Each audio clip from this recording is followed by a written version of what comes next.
Hello दोस्तों, video में हम बात करने वाले हैं आरबीएल बैंक के बारे में। अगर हम बैंक की बात करते हैं तो अब तक जितने भी बैंक्स के रिजल्ट हमें देखने को मिले हैं वहाँ पर ग्रोथ अगर आप देखेंगे, चाहे वो ईयरली ग्रोथ हो या फिर कुछ बैंकों में ईयरली ग्रोथ आप मान लीजिए या फिर कुछ बैंकों में क्यू ऑन यानी क्वार्टरली ग्रोथ मान लीजिए, तो ग्रोथ जो है वो ठीक ठाक देखने को मिली है। अगर आप जिसका इम्पैक्ट देखेंगे रिजल्ट्स का, तो अच्छा खासा आपको इम्पैक्ट जो है वो शेयर प्राइस पे देखने को मिलेगा। जिस दिन से बैंक्स के रिजल्ट आना शुरू हुए थे उस दिन से आपने देखा होगा जिस जिस बैंक के रिजल्ट आते जा रहे थे बैंक में अच्छी खासी बाइंग का माहौल हमें देखने को मिल रहा था।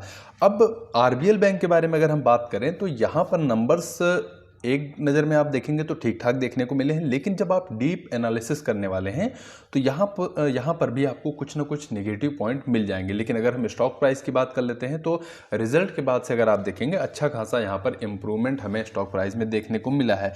अब मार्केट ने कैसा एनालाइज किया है आरबीएल बैंक के रिजल्ट को, ये तो मार्केट ही बता सकती है, लेकिन कुछ निगेटिव ऐसे पॉइंट हैं जहां पर बैंक्स अभी भी थोड़ा सा दिक्कत कर रही है, उसके बारे में जो हम बात करने वाले हैं। साथ ही साथ Q2 के जो रिजल्ट आए हैं उनके बारे में भी बात करेंगे। कोई भी बाई या सेल का रिकमेंडेशन नहीं होने वाला है, सिर्फ और सिर्फ आपकी जानकारी के लिए वीडियो जो है वो बनाया जा रहा है। तो सबसे पहले नेट इंटरेस्ट इनकम देखिए, बैंक की नेट इंटरेस्ट इनकम जो होती है वो कोर अर्निंग होती है, क्योंकि बैंक जो कमाती है पैसा वो जो लोन देती है उसी से पैसा कमाती है। बैंक लोन देती है, फिर उस पर इंटरेस्ट मिलता है, फिर बैंक के पास जो डिपॉजिट होते हैं बैंक उस पर इंटरेस्ट देती है, और जो दोनों के बीच में बचता है इस प्रोसेस के बीच में वो होता है नेट इंटरेस्ट इनकम। तो आरबीएल बैंक के केस में आप देखेंगे तो इनकी जो नेट इंटरेस्ट इनकम रही है वो क्यू ऑन क्यू आपको इंक्रीज फॉर्म में देखने को मिली है। पिछले कुछ क्वार्टर्स के नंबर आप देखेंगे तो यहाँ पर आपको लगातार निगेटिव ट्रेंड देखने को मिल रहा था, यानी कि नेट इंटरेस्ट इनकम गिर रही थी। लेकिन इस बार अगर आप देखेंगे तो ये ट्रेंड थोड़ा सा पॉजिटिव आपको देखने को मिला है। लगभग 70 करोड़ के आसपास जो है उनकी नेट इंटरेस्ट इनकम जो है वो पिछली तिमाही से बेहतर हुई है। लेकिन वाई ऑन वाई अभी भी आप देखेंगे तो यहाँ पर अभी भी नंबर्स आपको कम ही देखने को मिलेगा एक साल पहले से जब आप कंपेयर करेंगे। फिर अदर इनकम की अगर हम बात कर लेते हैं तो यहाँ पर भी ठीक है, फ्लक्चुएशन देखने को ही आपको मिलेगा, कभी कम कभी ज़्यादा देखने को मिल जाएगा, तो यहाँ से कोई दिक्कत नहीं है। कोर जो फी इनकम है इनकी वो भी आप देखेंगे इस बार थोड़ा सा बेहतर देखने को मिली है पिछली तिमाही से। इसके अलावा हम बात करेंगे प्रॉफिट की। अगर हम प्रॉफिट की बात कर लेते हैं तो यहाँ पर प्रॉफिट का जो नंबर हमें देखने को मिला है वो क्यू ऑन क्यू नंबर आप चाहे कंपेयर करिए या फिर साल दर साल नंबर कंपेयर करिए, आपको प्रॉफिट में अभी भी दिक्कत देखने को मिलेगी, क्योंकि क्यू ऑन क्यू बेस पे आप प्रॉफिट देखेंगे तो लगभग 20-21 करोड़ जो इनका प्रॉफिट रहा है वो कम आया है क्यू ऑन क्यू बेस पे। लेकिन साल दर साल आप कंपेयर करेंगे तो इनका प्रॉफिट पहले एक साल पहले 223 करोड़ का देखने को मिला था, इस बार आप देखेंगे तो लगभग 180 करोड़ के आसपास, यानी कि लगभग 43 करोड़ के आसपास अभी भी प्रॉफिट आप इनका एक साल पहले से कम देखेंगे। तो प्रॉफिट का नंबर आप दोनों बेसिस पे क्यू ऑन क्यू और वाई ऑन वाई दोनों बेसिस पे कम देखने को मिला है। जबकि अदर बैंक में आप देखेंगे तो प्रॉफिट में इंप्रूवमेंट देखने को मिली है। किसी किसी बैंक का या तो ईयरली प्रॉफिट बढ़ता हुआ नजर आया है या फिर क्यू ऑन क्यू बेस पे प्रॉफिट जो है वो बढ़ता हुआ नजर आया है।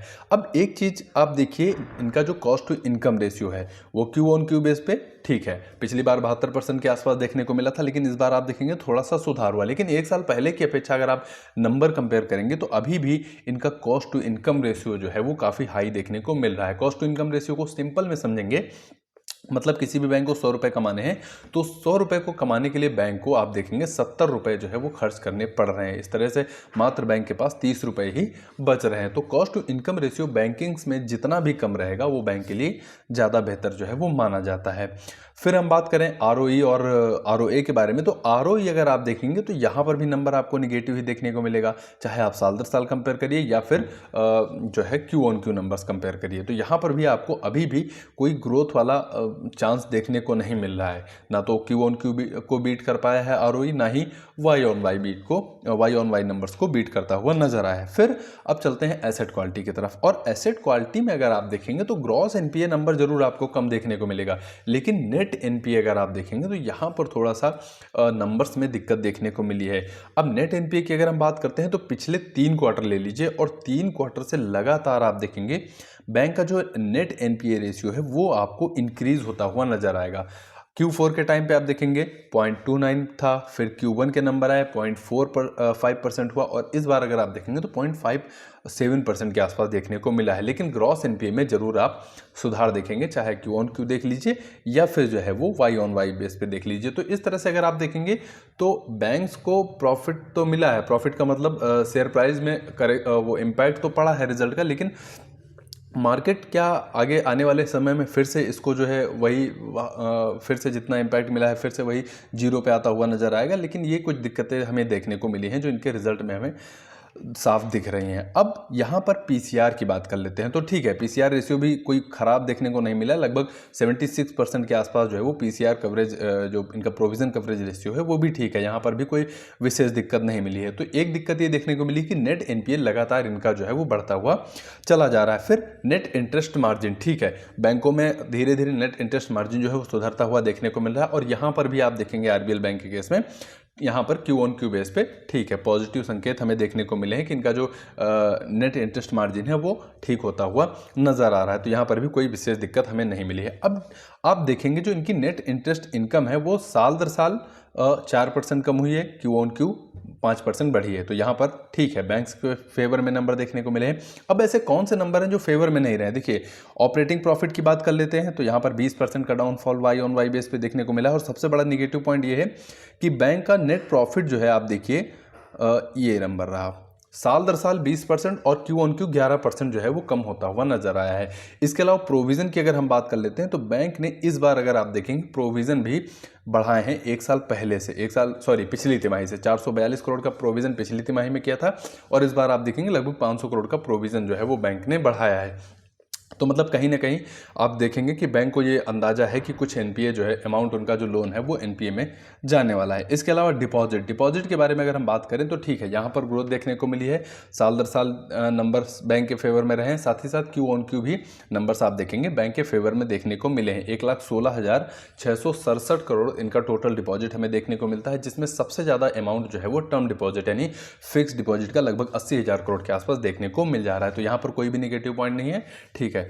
एवरेज कासा अगर आप देखेंगे तो ठीक है, पिछली तिमाही से बेहतर हुआ है और साल दर साल भी नंबर आपको लगभग मिला जुला ही देखने को मिलेगा। तो यहाँ पर भी कोई निगेटिव पॉइंट हमें देखने को नहीं मिल रहा है। लोन बुक की तरफ चलते हैं तो लोन बुक इनकी जो है वो 1 लाख करोड़ से ऊपर हमें देखने को मिली है, जो कि पिछली तिमाही में आप देखेंगे 94,431 करोड़ की थी। तो यहाँ पर भी कोई निगेटिव पॉइंट हमें देखने को नहीं मिला है, और साल दर साल आप कंपेयर करेंगे तब भी, और वाई ऑन वाई और क्यू ऑन क्यू बेस पे नंबर आप कंपेयर करेंगे तब भी आपको लोन बुक जो है वो इंक्रीज ही फॉर्म में देखने वाली है। तो यहाँ पर भी कोई विशेष दिक्कत हमें इनके रिजल्ट में देखने को नहीं मिली है। अब एसेट क्वालिटी में अगर नेट एनपीए आप देखेंगे तो इनका जो नेट एनपीए हमें देखने को मिला है लगभग 572 करोड़ जो है वो देखने को मिला है नेट एनपीए के तौर पे, और 2378 करोड़ जो है वो ग्रॉस एनपीए के तौर पे हमें देखने को मिला है लगभग में। तो अभी भी ग्रॉस एनपीए के तौर पे आप देखेंगे पिछली तिमाही साल से ये देखिए 2686 करोड़ से आपको 2378 करोड़ के आसपास इनका जो ग्रॉस एनपीए है वो देखने को मिला है, ठीक है। जैसा आपने परसेंटेज वाइज रेशियो में भी देखा, वहाँ पर ग्रॉस एनपीए का नंबर कम होता हुआ नजर आया है, लेकिन नेट एनपीए 429 करोड़ से बढ़कर 572 करोड़ के आसपास हमें देखने को मिल रहा है। तो एनपीए के केस में आप देखेंगे बैंक में अभी भी कुछ दिक्कत देखने को मिली है। फिर ब्रांच नेटवर्क क्या कहता है तो देखिए 415 एटीएम इनके पास टोटल हमें देखने को मिल जा रहे हैं। कस्टमर की अगर हम बात करते हैं तो 1,49,00,000 के आसपास इनके पास टोटल कस्टमर हमें देखने को मिल जा रहे हैं, और टोटल जो इनका ब्रांच नेटवर्क है 564 ब्रांच इनके पास हमें देखने को मिल जा रहे हैं। बाकी आउटलेट की अगर हम बात करते हैं तो लगभग 1347 के आसपास इनके टोटल आउटलेट हमें देखने को मिल जा रहे हैं। इसके अलावा फिर पिछले कुछ फाइनेंशियल ईयर से बैंक की स्थिति क्या रही है, डिपॉजिट क्या रहे हैं, इसके बारे में अगर हम बात करें तो देखिए FI 15 यानी कि फाइनेंशियल ईयर 14-15 के आसपास का ये डेटा है मेरे पास। वहाँ से अगर आप देखेंगे डिपॉजिट का नंबर आप देखेंगे लगातार आपको बढ़ता हुआ नज़र आ रहा है। तो ठीक है, ये बैंक के लिए फेवर है, अच्छी बात है। बैंक के केस में आप देखेंगे फाइनेंशियल ईयर 14-15 में 17,000 करोड़ के आसपास बैंक के पास डिपॉजिट हमें देखने को मिल रहा था, और वहाँ से आप देखेंगे बैंक ने काफ़ी अच्छी जो है वो ग्रोथ की है। फिर लोन बुक की अगर हम बात करते हैं तो एक समय ऐसा था, यानी फाइनेंशियल ईयर 14-15 में आप जाएंगे तो 14,450 करोड़ के आसपास इनका जो लोन बुक थी वो देखने को मिल रही थी, और वहाँ से लगातार आप देखेंगे बैंक की लोन बुक अब आप देखेंगे 1 लाख करोड़ से ऊपर की जाती हुई नज़र आ रही है। इसके अलावा प्रॉफिट की अगर हम बात करते हैं तो यहाँ पर आप देखेंगे 5 साल के हिसाब से अगर हम देख लेते हैं तो 207 करोड़ का प्रॉफिट जो है वो फाइनेंशियल ईयर 15 में हमें देखने को मिल रहा है। उसके बाद फिर 20 की अगर हम बात करते हैं तो प्रॉफिट 506 करोड़ का रहा। इसके अलावा 25 जाते जाते आप देखेंगे 697 करोड़ का प्रॉफिट हमें देखने को मिला है, और फर्स्ट हाफ में देखेंगे लगभग 380 करोड़ का प्रॉफिट जो है 526 के हमें देखने को मिल रहा है। तो नंबर्स अगर आप देखेंगे इंप्रूव होते हुए नजर आ रहे हैं, लेकिन प्रॉफिट के केस में जब आप देखेंगे तो इनका प्रॉफिट जो है वो फ्लक्चुएट करता हुआ आपको देखने को मिलेगा। कभी 600 करोड़ आपको देखने को मिलेंगे, 500 करोड़ पहुंच जाता है, कभी 800 करोड़, कभी 1100 करोड़ पहुंच जाता है, और फिर कभी आप देखेंगे आधा हो जाता है प्रॉफिट। तो प्रॉफिट के केस में थोड़ा सा जो दिक्कतें हैं वो बनी रहती हैं आरबीएल बैंक के केस के बारे में। ग्रॉस एनपीए की हम बात करते हैं तो यहाँ पर भी आप देखेंगे बीच बीच में एनपीए आते रहते हैं, फिर एनपीए में सुधार होता रहता है, तो ये तो ठीक है, सब चला करता है, लेकिन फिर भी दिक्कत जो रही है वो प्रॉफिट के साथ हमें देखने को मिली है, क्योंकि एक कंसिस्टेंट जो ग्रोथ होती है वो इनके प्रॉफिट में हमें देखने को नहीं मिली है। तो एक छोटा सा वीडियो था आरबीएल बैंक के बारे में। उम्मीद करता हूँ कि आपको कुछ ना कुछ जानकारी जरूर दे पाया हूँ। अगर वीडियो आपके लिए वैल्यूएबल था, 0.1 या 0.2% आपको जानकारी मिली हो, तो वीडियो को लाइक करिए, शेयर करिए, कमेंट बॉक्स में आप अपना सुझाव बताइए, और चैनल को सब्सक्राइब करना बिल्कुल मत भूलिएगा। आपके कीमती समय के लिए आपका बहुत बहुत धन्यवाद।